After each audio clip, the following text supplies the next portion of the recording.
सरकार मेरी इच्छा है कि 2-4-10 दिन रह जाओ लंका में। तो भगवान ने कैलेंडर निकाला और कहा भैया आज तो रहना मुश्किल है, अब 14वें साल का अंतिम दिन है और मेरा भाई भरत बहुत परेशान होगा आज। अगर मैं आज शाम तक अयोध्या नहीं पहुंच गया सूर्यास्त होने तक तो मेरा भाई कुछ कर लेगा, और भरत ने कुछ कर लिया तो मैं कैसे जीऊँगा। इसलिए भैया आज तो हमको विदा करो, और गाड़ी भी लेट उट जो चलती है उसका टिकट मत लीजिएगा, हमको जरा ऊपर से भेजो आकाश मार्ग से। हाँ जल्दी पहुंचना हमको, गाड़ियाँ सब कोई कैंसिल हो रही है, कोई 12 घंटे लेट, कोई 15 घंटा, इतना फाग है, कोहरा है कि सब ट्रेन लेट हैं, और मैं जो टाइम से लेट हो गया तो मेरा भाई कुछ कर लेगा। तो हमको जाना है जरा ऊपर से, बाई एयर, बाई रोड नहीं, बाई एयर जाएंगे हम। विमान तैयार किया गया और भगवान राम विमान में सवार हुए, पुष्पक विमान, पुष्पक नाम जानते हैं आप लोग। राम जी सवार हुए, फिर उन्होंने सवार होने के बाद सारे बंदर भालू खड़े थे आसपास विमान के, सारे बंदरों को भगवान राम ने धन्यवाद देते हुए विदा किया कि तुम्हारे बल में। अब राम जी का जरा सिद्धांत देखिए, राम जी लंका विजय का पूरा श्रेय अपने बानरों को दे रहे हैं, साथियों को।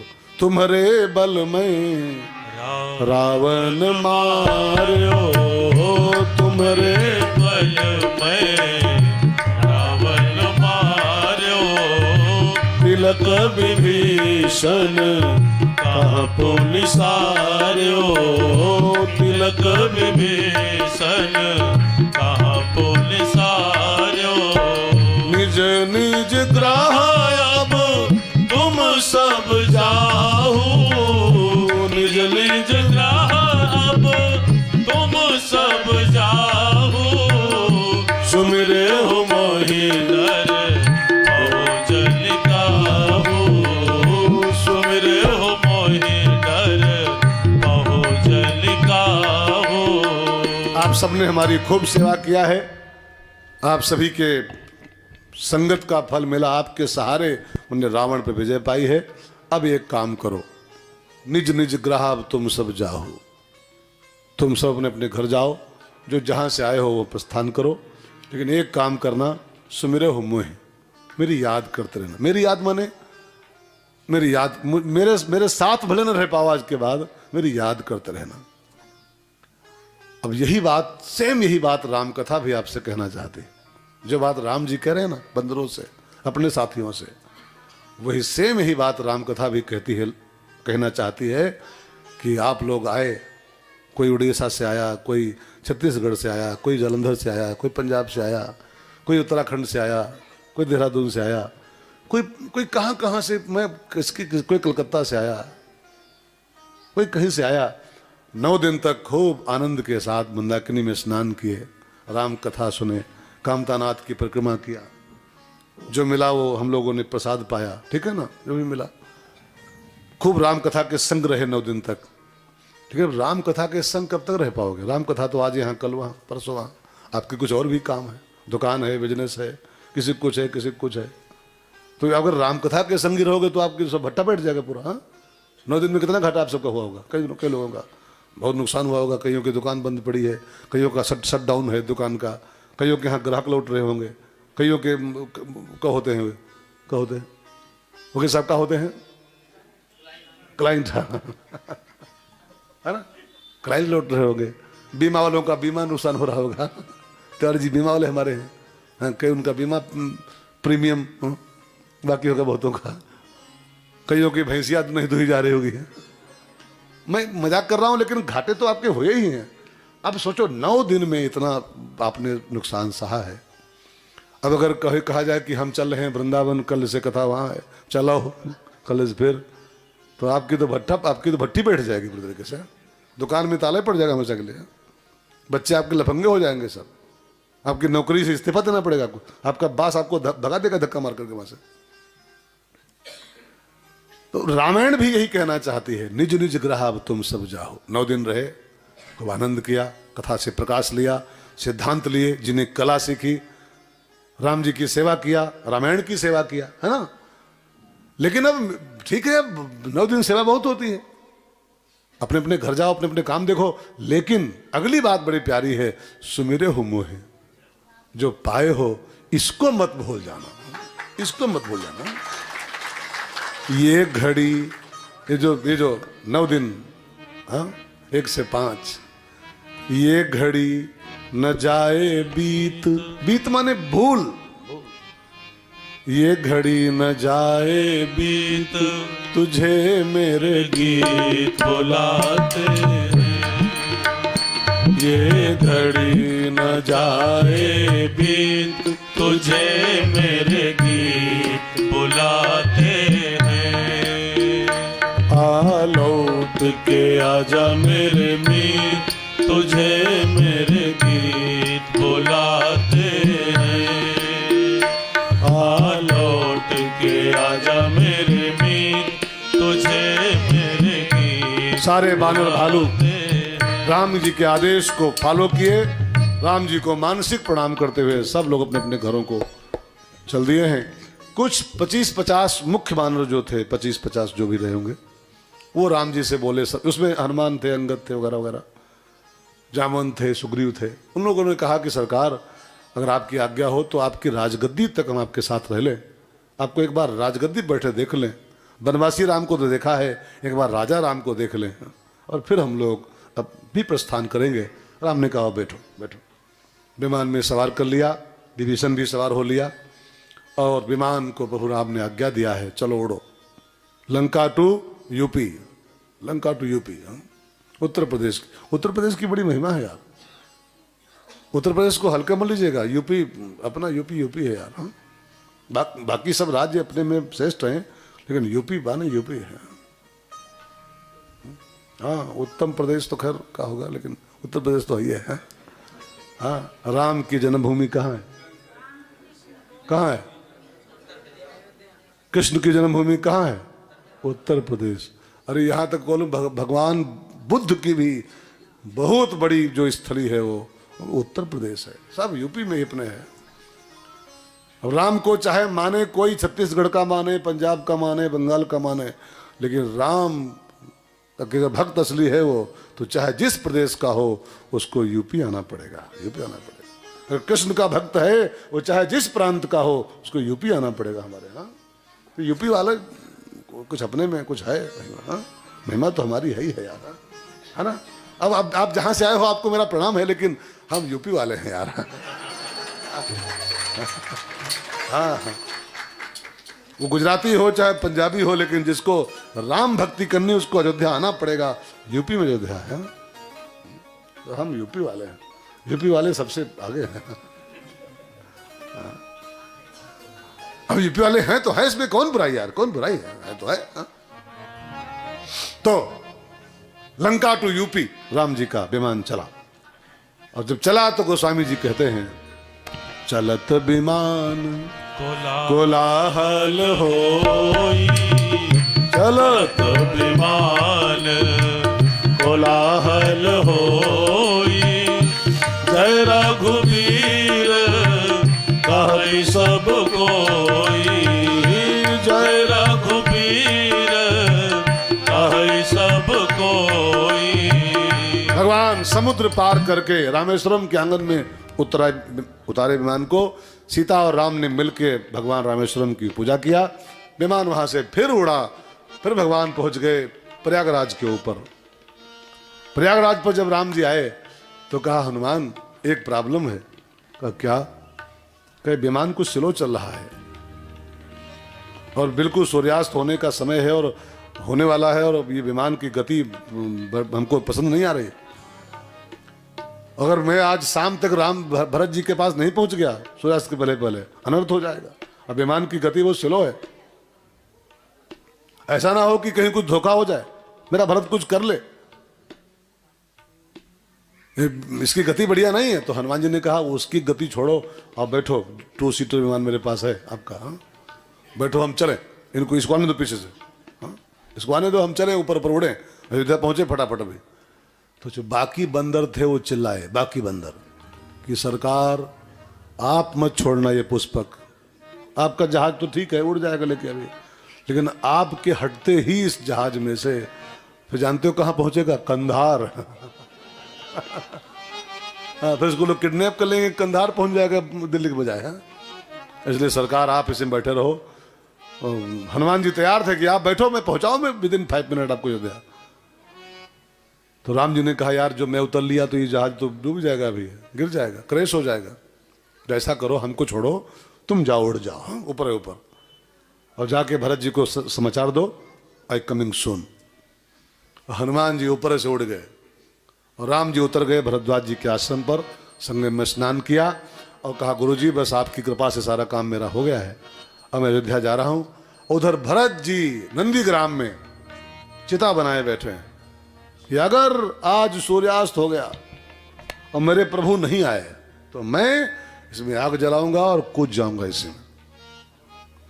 और सूर्यास्त धीरे धीरे बस हो ही रहा है, 2-5 मिनट की कसर बची थी केवल, तब तक विप्र रूप धरि पवन सुत आए गयो जनु। जैसे कोई डूब रहा हो, अचानक कोई नाव लेके बगल में आ जाए और बाह पकड़ ले, आओ बैठो। ऐसे हनुमान जी ब्राह्मण के रूप में भरत जी के पीछे से आए और बोले भैया भरत, राम राम भैया, राम राम। और जो राम राम बोले तो भरत जी पीछे मुड़े, राम राम कौन कर रहा है? तब देखते क्या है, एक ब्राह्मण खड़ा है, वही जय सिया राम बोल रहा है। भरत जी ने पूछा को तुम तात कहाँ से आए? पंडित जी कौन हो तुम, कहाँ से आए हो? मोह परम प्रिय वचन सुनाए, आप कौन हो, कहाँ से आए हो? तब हनुमान जी ने अपना असली वेश प्रकट किया और परिचय दिया, मारुत सुत मैं कपि हनुमाना, नाम मोर सुन कृपा निधाना। मैं राम का दूत हूँ, मैं हनुमान हूँ, मेरी आपकी भेंट पहले हो चुकी है और मैं आपके लिए एक संदेश लाया हूँ। क्या संदेश लाए हो? तो हनुमान जी अपना संदेश सुनाया कि बजरंगी लाए खबरिया, राम आते नगरिया। बजरंगी लाए खबरिया, राम आते नगरिया। बजरंगी लाए खबरिया, राम आते नगरिया। बजरंगी लाए नगरिया, आते नगरिया राम, आते नगरिया। आते नगरिया राम, आते नगरिया। आते नगरिया राम, आते नगरिया। आते नगरिया राम, आते नगरिया। बजरंगी लाए खबरिया, राम आते नगरिया। बजरंगी लाए खबरिया, राम आते नगरिया। रिपुरन जीति सुजसु सुर गावत, रिपुरन जीति सुजसु सुर गावत। सीता अनुज सहित प्रभु आवत, सीता अनुज सहित प्रभु आवत। सुनत बचन बिसरे सब दुखा, सुनत बचन बिसरे सब दुखा। रसावंत जिमी पाई पियोखा, रसावंत जिमी पाई पियोखा। भैया भरत भय बवरिया, राम आते नगरिया। भैया भरत भय बवरिया, राम आते नगरिया। बजरंगी लाए खबरिया, राम आते नगरिया। भरत और पूरी अयोध्या इस समाचार को पाते ही आनंद के सागर में डूब गई। हनुमान जी को भरत जी ने विदा किया, हनुमान जी जाओ जल्दी से राम जी को लेके आओ, और मैं हम लोग अब तैयारी करते हैं राम के स्वागत की, राम के आगमन की। उस रात अभी राम जी एक रात रुके थे इलाहाबाद प्रयागराज में, अगले दिन पहुंचे। उस रात कोई अयोध्या में सोया नहीं, मारे खुशी के कल राम सवेरे आएंगे, कल राम आएंगे, सब जागे। खुशी में इंसान को नींद कहाँ आती है, दुख में भी नींद नहीं आती है। और यही जग जामिन जागई जोगी, परमारथी प्रपंच योगी। ये 4 लोग रात में सो नहीं पाते। जिसको राम का वियोग लगा हो तो राम को पाने खुशी में वो सो नहीं पाता है, और जो परमारथी होते हैं वो भी सो नहीं पाते हैं। जब सारा संसार सोता है तब परमारथी निकलता है सड़कों पर, कोई कहीं भूखा प्यासा ऐठा जाड़े में सिकुड़ता हो, कोई पड़ा हो, कम्बल उठाए उसको जा करके। परमार्थी रात भर चलते हैं, और प्रपंची भी रात में नहीं सोते। प्रपंची लोग जो होते हैं वो भी रात में सोते। शुरू कहते हैं जो प्रपंच, तो उनकी बहुरिया ऐसी, उनका लड़कवा ऐसा, बस प्रपंच में पूरी रात कट जाती है बहुतों की। खैर, तो भरत जी सोए नहीं, वियोगी है, वो वियोगी है, कहाँ सो पाएगा। सब ने अपनी अपनी छतों पर दीपक बार के रखा, राम के स्वागत में त्यौहार मनाया, एक दीपावली उसका नाम पड़ा।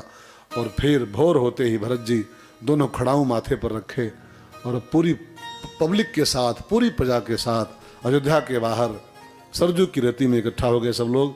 क्योंकि जहाज उतरना था ना, तो जहाज उतरता है कहीं मैदान में ही, हेलीपैड बनता है वो कहीं मैदान में बनता है, जहाँ बिरवा उरवा ना होए, खंभा वम्भा ना होए, बिजली की तार वार ना होए, है ना। तो कहीं पता लगा वो हम पंखा फंस गया, भाई साहब हम झूल गए। तो ये मैदान बनता है कहीं हेलीपैड, आप देखे होंगे हेलीपैड बना है पीछे वहाँ, हाँ होंगे आसपास बिरवा नहीं है कोई, सब मैदान पूरा है, तब हेलीकॉप्टर उतरता हूँ करो। नहीं कहीं पंखा उनका कहीं जूझ जाए तो क्या होगा, हाँ? तो मैदान में सब खड़े, सब की निगाहें आसमान की ओर हैं, कब हेलीकॉप्टर आवे, कब जहाज उतरे और कब हम लोग राम जी से मिलें। उधर राम जी प्रयाग में स्नान किए संगम में, भरद्वाज जी से आज्ञा लिए, केवट जो नाव वाला था उसको भी नाव में सवार किया, वो अपने विमान में, कि तुमने हमको नाव में बैठाया था, हम तुमको विमान में बैठाते हैं, चलो। नाव माने क्या होता है, विद्या, ध्यान देके सुनिएगा।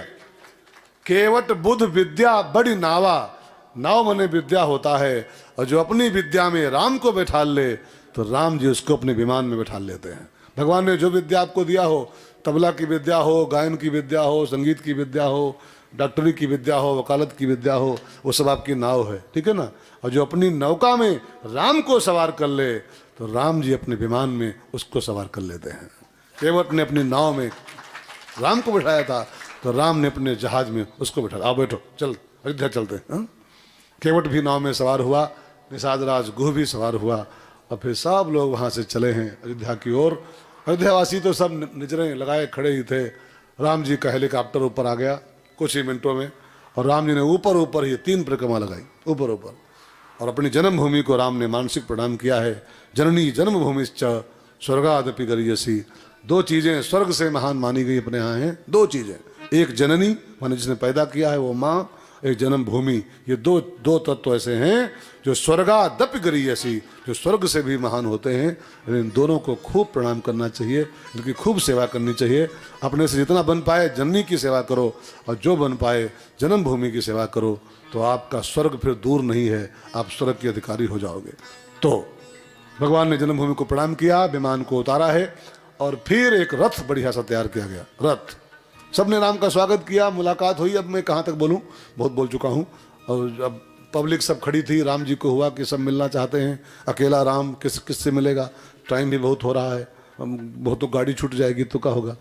तो भगवान ने एक चमत्कार किया, अमित रूप प्रगटे ते काला, और 1 मिनट के अंदर यथा जोग मिले, सबसे मुलाकात राम जी ने कर लिया।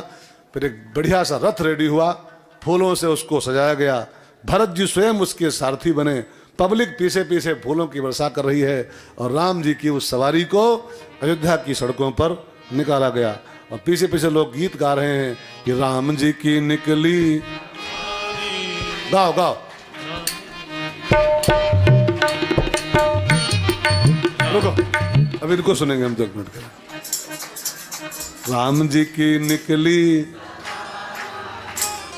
राम जी की लीला है न्यारी, राम जी की निकली सवारी, राम जी की लीला है न्यारी न्यारी, राम जी की निकली सवारी, राम जी की लीला है न्यारी न्यारी। एक तरफ लक्ष्मण, एक तरफ सीता, बीच में जगत के पालनहारी, राम जी की निकली सवारी, राम जी की लीला है न्यारी न्यारी, राम जी की निकली सवारी, राम जी की लीला है न्यारी न्यारी। और जब राजमहल करीब आया तो भगवान राम ने सबसे पहले कैकेयी के आंगन में प्रवेश किया।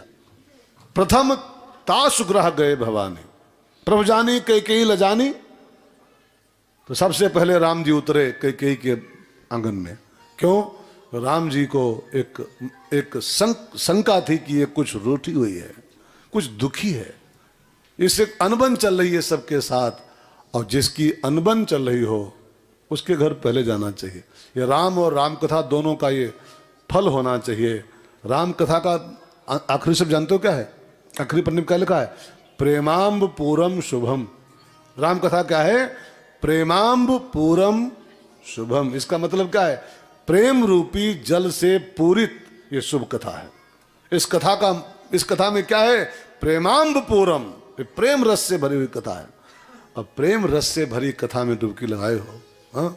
तुलसी सुभग स्नेह बन, श्री रघुवीर बिहार, स्नेह बन में आप घूम रहे हो 9 दिन से, और फिर वही नफरत, वही ईर्ष्या, वही अनबन अगर बची रह गई तो फिर क्या फिर यहाँ चित्रकूट में करने क्या आए थे? घास खोदने आए थे क्या? हाँ? चित्रकूट स्नेह बन है, स्नेह बन, चित्रकूट चितचार तुलसी सुभग स्नेह बन। इस स्नेह बन में 9 दिन घूमे हम लोग हैं, गली गली में। यहाँ से जाके वही नफरत, वही ईर्ष्या, वही द्वेष, वही लड़ाई, वही बोलचाल नहीं, तो फिर बात बिगड़ जाएगी। यहाँ से जाके तो मैं तो कहूँ ना, जब कल पहुँचिएगा ना घर अपने सब लोग, कल शाम तक, तो कल तो नहीं थके हारे रहोगे, परसों सवेरे अपने अड़ोसी पड़ोसी में जिससे बोल चाल ना हो आपकी, जिससे बोल चाल ना हो 2-4 महीना से, हाँ, उसके घर जाना परसों सवेरे कि मैं चित्रकूट से राम कथा सुन के आया हूँ, आज 1 कप चाय आपके साथ हमारी है।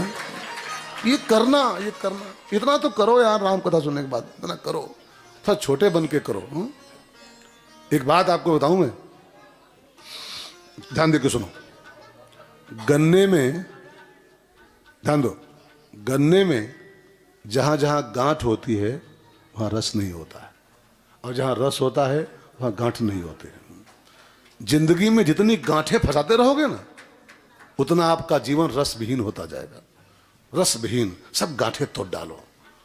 अहंकार की गांठ, लड़ाई की गांठ, झगड़े की गांठ, इस जहां जहां गांठें फंसाए रहोगे, वो घाटा उसका नहीं होगा, घाटा आपका। गांठें जहां जहां होती हैं वहां रस नहीं होता, रस नहीं होता। गांठ खोल दो, आर पार रस रस हो जाएगा, पूरा जीवन रस सिक्त हो जाएगा आपका। तो भगवान ने कैकेयी के साथ एक गांठ थी अयोध्यावासियों की, भगवान सबसे पहले उसी के यहाँ गए और वो गांठ ही पहले खत्म कर दिया। कैकेयी से मुलाकात हुई, माताओं से मिले, भरत और सब मिल ही चुके थे। तो गुरु वशिष्ठ ने पूछा कि भरत जी बाकी सब तो आ गए, राम जी सब ठीक हो गया, लेकिन ये बताओ गद्दी कब करोगे? पत्रा निकालूं, लगन बताऊं? तो भरत जी ने कहा गुरु जी पत्रा धरो अपनी झुरिया में। का क्या मतलब? कहा हम पिताजी वाली गलती रिपीट नहीं करने वाले हैं। पिताजी पत्रे खोल के मर गए हैं कि लगन बताओ गद्दी कब करें। लगन है उनकी, प्रस्थान हो गया उनका पीछे में। दशरथ जी वाली गलती हम नहीं करने वाले कि वो पत्रा और लगन और मुहूर्त, हमने मुहूर्त निकाल के रखा है पहले से। कौन सा मुहूर्त है? का टुडे, आज। और एक बात आप बिल्कुल गांठ बांध के जाओ, अच्छे काम के लिए आज से बढ़िया लगन इस ब्रह्मांड में दूसरी कोई बनी ही नहीं है। जितना बढ़िया लगन आज की है उतना बढ़िया कल की नहीं है। कल यार क्या पता कल क्या हो जाए, क्या पता कल क्या हो जाए आपके साथ में। इसलिए काल करे सो आज कर, आज करे सो अब पल में परलय होते है, बहुरी करेगो कब करोगे? क्या पता अगले पल बांस द्वारे पर रखा हुआ हो, लपेटे जा रहे हो बांधे हुए। हाँ, क्या भरोसा है इसका? ये मजाक नहीं है जी, इसमें क्यों डरना, इनमें कौन डरना जी? ये सच्चाई नहीं है कि क्या पता कल सवेरे बांस रखा हो द्वारे पर और बांधे जा रहे हो कि चलो भाई साहब गौना हो रहा है तुम्हारा, गौना हो रहा। हाँ, उड़ के चदरिया लौट गई पुतरिया। मेरे कहने का भाव भाई, इसमें क्या डरना यार? मरने से क्या डरना? जाना है तो जाना। तो आज से बढ़िया लगन कोई दुनिया में नहीं है। तो अब राम की गद्दी तो आज ही होगी। बस दोपहर के ठीक मध्याह्न काल में भगवान राम ने सभी भाइयों को स्नान कराई, अपने सब बानर साथियों को स्नान कराई, और राम जी खुद स्वयं नहाए। तमाम नौकर चाकर थे, राम ने कहा नहीं मुझे स्नान खुद करनी। बाकी सबको राम नहलाए, लेकिन जब राम का नंबर है तो राम खुद नहाए। इसका मतलब क्या है कि राम राजा बनने जा रहे हैं, और राजा अगर दूसरों की ही सेवा लेता रहा तो फिर कैसा राजा? राजा तो अपनी सेवा खुद करे और दूसरों की सेवा करे। हाँ? वो राजा राम राज्य सब पर राम, हाँ तपस्वी राजा। वो खाली वो ढूंढता नहीं कि वो जूता वाला कहाँ है और वो फेसियल वाला नौकर कहाँ है, खाली वो नौकरे ढूंढता रहे, कहेगा राजा कौन सेवा कर पाएगा। फिर राम जी खुद स्नान किए, फिर ठीक मध्याह्न काल में अयोध्या के सिंहासन पर जानकी जी के साथ राम को आसीन किया गया। और गोस्वामी जी गाते हैं, राम राज बैठे त्रैलोका, राम राज बैठे त्रैलोका, हर्षित भय भय सब शोका, हर्षित भय भय सब शोका, बयरु न कर काहू सन कोई, बयरु न कर काहू सन कोई, राम प्रताप विषमता खोई, राम प्रताप विषमता खोई, दैहिक दैविक भौतिक तापा, दैहिक दैविक भौतिक तापा, राम राज नहीं कायो व्यापा, राम राज नहीं काहे व्यापा। राम का राज्याभिषेक हुआ और फिर गोस्वामी जी कहते हैं कुछ दिनों के बाद दुई सुंदर सुत सीता जाए। जानकी मैया ने दो सुंदर बच्चों को जन्म दिया है राजमहल में। सीता वनवास की कथा गोस्वामी जी टच नहीं किए। तो सीता का वनवास दोबारा, अभी मैं परसों गया था, परसों मिलने महाराज जी से, जगदगुरु भगवान से। उन्होंने कहा था, मुझको याद है उनके शब्द कि महाराज जी, रमेश भैया, ये छेपक है, किसी ने बना के जोड़ा है, जानकी जी का दोबारा वनवास हुआ ही नहीं था, हुआ ही नहीं था। अब जो इतना बड़ा संत बोला जिसको सब शास्त्र कंठाग्र हैं, तमाम शास्त्रों की खाक छान चुके हैं जो, और उन्होंने कहा ये किसी ने बना के राम को बदनाम करने के लिए कि राम थोड़ा कलंकित हो जाएं, थोड़ा राम की थूथू हो जाए समाज में, तो कोई बना के अध्याय जोड़ दिया है, लवकुश पोकुश कांड। बाकी ये कोई कांड नहीं हुआ था, बस सीता जी के दो बेटे हुए, राजमहल में हुए, ठीक है ना।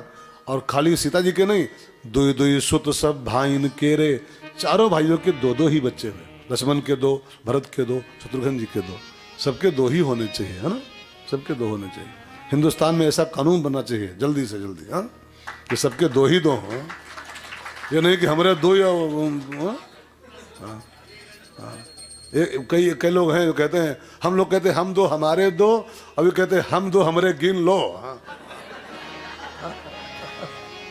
हमरे गिन लो, कहे हैं 15 है कि 16 है खबर नहीं, हाँ, अरे कोई 20 है, हाँ बाबू जी। अब वो यही गति रही तो हम लोग फंसे रहेंगे हमारे दो में, और उधर बेगिनती होगा तो फिर जानते हो अंजाम क्या होगा। 10-15 साल के अंदर ये राष्ट्र कबाड़ा हो जाएगा, पूरी तरीके से जीना हराम हो जाएगा हम सबका। ऐसा कानून बनना चाहिए कि हमारे दो सबके दो, हाँ, सबके दो, हमारे दो उनके 55-56, गलत बात, हाँ, हमारे दो तो सबके दो होने चाहिए, हाँ। ऐसा कोई एक विधेयक पास होना चाहिए संसद में, हाँ? होगा आ रहा तो वेलकम, हाँ? नया साल भी आ रहा है, सबका स्वागत किया जाए ठीक से, हाँ, जो हो चाहे जितनी लाठी भांजनी पड़े, हाँ, देखा जाएगा लाठी चार्ज कितना भी करना पड़े। एक पप्पू ने पूछा अपनी मम्मी से कि जब पुलिस लाठी चार्ज करती है तो चार्जर कौन सा यूज करती है।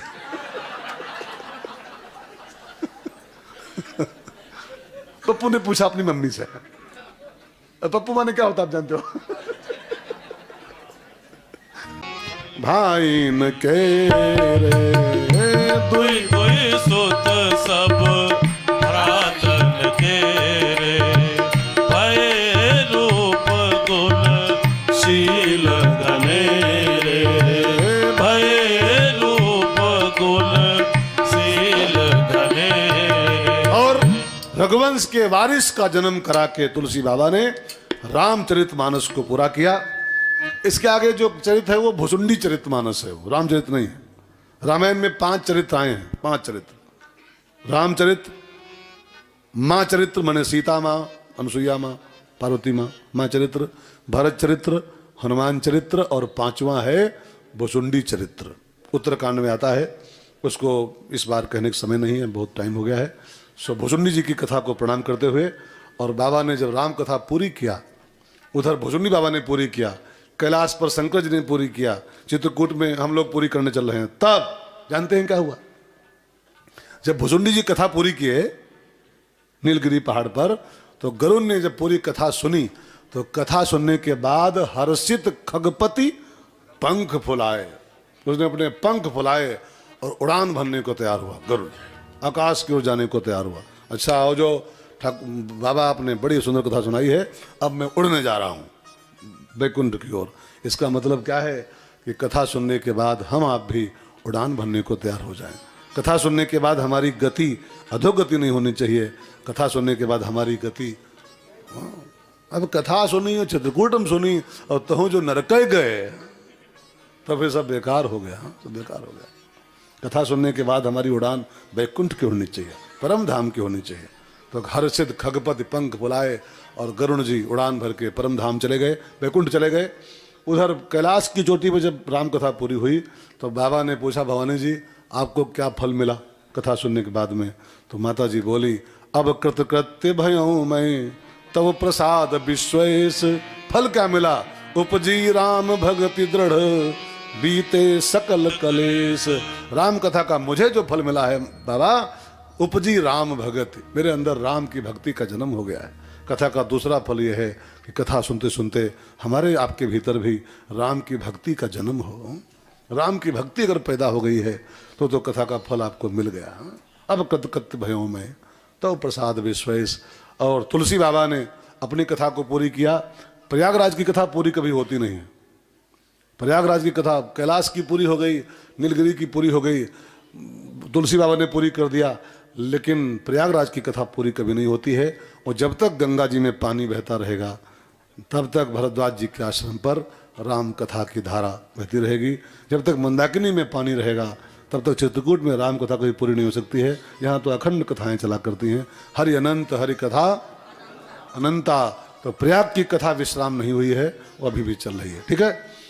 और मैं इस चित्रकूट की मंदाकिनी घाट पर, पंचवटी घाट पर बैठ करके, रोज हम लोगों ने आरती किया है यहाँ से। अब पंचवटी के स्टाफ को चाहिए, अब हम